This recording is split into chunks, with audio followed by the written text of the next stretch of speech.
Kasikambuze. Omuchafu n'omulogo obeera nani? Mbeera n'omulogo. Omulogo aloga bwa omulogo emmanya nti mulogo buli kadde akakulewa kankabuulirizaako. Kano kaki? Obuna nga nzija mbutemaatemawo. Okitegedde kutte enkumbi ogenda simaki. Ogenda simaki.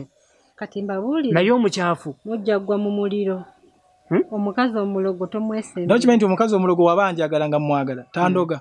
Ate akulogera ddala olw'obwagala. Nange mba mwagala. Naye bwe mba mwagala nti songa kye. Engano okundoga. Kati ekiva. Kitegeeza oyo mulogo omufunye nga backup. Buli sente z'omuwa nti mwekulakulanye.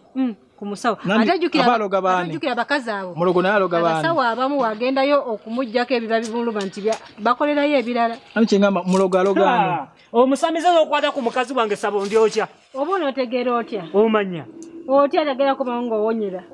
Omanya pa muntu ono bapata bazikuttekuttemu. Ate by'ennaku ze twafuna engeri gye tumanyamu. Mutegeera butya? Tumubuusa. Muyina experience. Tumubuusa muleke kaffe ki.